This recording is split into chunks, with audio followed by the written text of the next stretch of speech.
There's an old socialist who says the slogan, "In capitalism, men exploit men. In socialism, the roles are reversed." It might take you a second or two to see through the absurdity of this slogan. Still, looking at one of the last socialist states in the world, North Korea, how one man exploits an entire nation of 26 million only so he can live one truly opulent and luxurious life without any rules and restraints, one can't help but understand where the slogan comes from.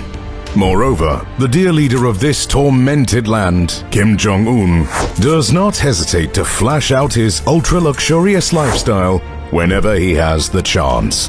This can be seen best by the way the dear leader travels. Security. Before we take a look at the magnificent collection of Kim's vehicles, aircrafts, yachts, and trains, however, we need to address one recurring motive in all of them: security. Yes, Kim knows very well that he has been a particularly spiky hedgehog in the entire world's pants, and is well aware of the many targets he has acquired on his back. While North Korea media will swear that the dear leader has bulletproof skin, and that's enough to deter any attempt on his life, in fact, the head of DPRK spends millions on his protection. He keeps a personal army of over 90,000 soldiers, who are well paid and have some privileges not many in North Korea have, like constant food supply, for example.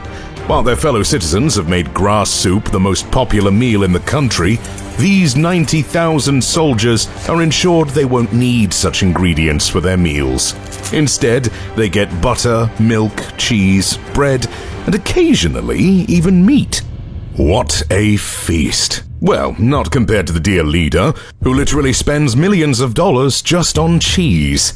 Not to mention his appetite for Italian pizza, high-quality pork from Denmark, black Iranian caviar, Japanese Kobe beef, fruits from around the world, and so much more. Kim is sparing no money on his safety, as some sources suggest his security detail can number up to 150,000 people in total. That's a lot of mouths to feed, but when you have upwards of $100 billion and an entire economy working for you, spending 20 to 30 million annually on your protection is not such a big deal, especially if you want to still travel in utmost luxury without needing to hide in the shadows constantly. And oh boy, does Kim love to travel in utmost luxury, surrounded by lavish decorations, elegant furnishing, and a sex slave or two for good measure. Private train. While most world leaders wouldn't be caught dead in a train, Kim Jong Un loves this method of transportation. He enjoys it so much that inside his own country, he rarely uses cars, and unlike some Western politicians, he doesn't want to cycle to work. I guess he's used to traveling by train from his school days, when he attended Hogwarts under false pretense. Oh wait, that's just my Kim Jong Un fanfiction. In fact, the dear leader's affection toward trains comes from his father. Kim Jong-il was famous for refusing to fly, since he survived a helicopter crash way back in 1976. Then he commissioned 6 ultra-luxurious trains, with a total of 90 armored rail cars. Today, Kim Jong-un uses only 3 of them, as 2 were significantly downgraded, while his personal train has become even more luxurious. Naturally, security is at the pinnacle of every journey. The train has dim windows that don't allow people outside to see what's happening inside. Furthermore, the train cars are designed to withstand bombs, rocket launchers, and even armor-piercing bullets. When traveling abroad, which rarely happens these days as Kim has been alienated even from their closest ally, China, the North Korean leader travels by 3 trains. One goes first about 45 minutes to an hour before Kim's actual train, for security reasons. Then goes Kim Force 1, with 20 identical on the outside cars. This way, if someone tries to attack, they can't know where the dear leader is. Finally, the supporting train carries some devoted followers, additional guards, and other equipment. The interior of Kim's train is simply mesmerizing. It has leather seatings, intricate decorations, and many amenities like alcohol, internet, and some fine food. I know that doesn't sound like a luxury, but remember that I'm talking about North Korea, and such commodities there are rare. Furthermore, we can't simply call a $300 vodka run-of-the-mill alcohol. Along with a dining hall, the train is also equipped with a gorgeous master bedroom, which, as you might imagine, is not taken by the engineer. Moreover, there is an office, a meeting room, and a conference hall, all equipped with high-end satellite technology. The train also carries a small helicopter for getaways. That sounds more like the old game, tell me you're a Bond villain without telling me you're a Bond villain. The cherry on top, however, is the over 20 railway stations across North Korea which were built solely for Kim's personal use. Most of them are practically in his residences, so if you think locals can take a selfie there, you are terribly mistaken. No, not because they don't have access, but because they don't have smartphones for selfies. Cars. Kim has often criticized the West and their decadent ways, so what better way to show your disgust with a civilization than buying tens of millions of dollars worth of cars from them? I wouldn't be surprised if the local propaganda machine, also known as local media, told the general public that their leader built those gorgeous cars they see him in with his own two hands. After all, they spread lies such as that Kim never goes for number 2 in the toilet, and if anyone believes this bullcrap, they will believe anything. Regardless of his reasoning, Kim has over 100 cars in his garage. His favorite, by far, is a top-of-the-line Mercedes-Benz Maybach S6000, worth $1.6 million. The car is quite popular among tyrants, as it's armored and can withstand piercing bullets, rocket launcher attacks, grenades, landmines, and practically anything else. Probably a nuke will do the trick. The car's interior is simply breathtaking, with leather seats, a minibar, and enough space to torture at least 3 dissidents. Whenever the car is on the move, it's usually surrounded by a dozen highly trained security guards. Those are Kim's personal protection detail, which are always near the dear leader. Those men are not a joke. They are martial arts experts, gun experts, excellent combatants, and are probably faster than Usain Bolt. Otherwise, travel across the country would be a bit slow. Still, these skills are not enough to land them this highly prestigious job. They also need to be shorter than the dear leader, which is, well, not that easy to achieve, to put it mildly. Of course, Kim's limousine is not alone in his garage. There one can find another engineering marvel from the decadent West, such as another armored Mercedes S62, which goes for around $500,000.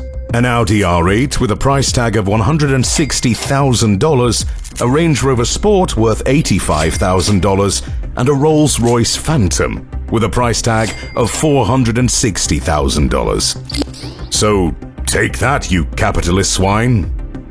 I guess. Private jet. When it comes to planes, however, Kim simply doesn't trust Western brands. And when you come to think about it, he has a point. After all, when inside a plane, the North Korean leader is most vulnerable. That's why he lays his trust in a Soviet-era aircraft masterpiece, Ilyushin 62, better known as Il-62.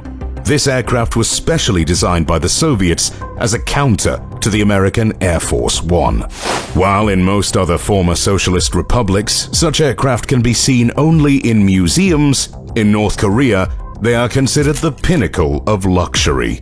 And since Kim is the big boss, he gets 3 identical planes for his own use.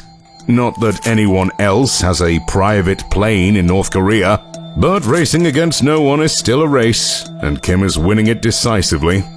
Each Il-62 costs roughly $50 million, though Kim's were bought way back in the 80s, so instead, the dear leader only spent $3 million on refurbishing and modernizing them. The interior of the planes is kept secret for security reasons, although some pictures taken by the North Korean media show executive-style leather seats, mahogany desks and panels, decorations made from ivory, silver, and other precious metals, as well as crystal ashtrays, glasses, and more. A question might pop to mind: why would a guy who rarely leaves the comfort of his country and moreover prefers to travel by train wherever possible need 3 ultra-luxurious planes? Well, out of paranoia, of course. Whenever Kim flies, all 3 planes are in the air, so no one would know in which one the dear leader is. So, only one question remains. Does Kim take his haircuts during turbulent flights? Or is his stylist just always trembling when touching the leader's glorious locks? Yacht. There are practical ways of traveling, and then there are luxurious, lavish ways to get from place to place. In the North Korean leader's case, the place he goes most often is his private pleasure island. And is there a better way to get there than a private, ultra-luxurious yacht?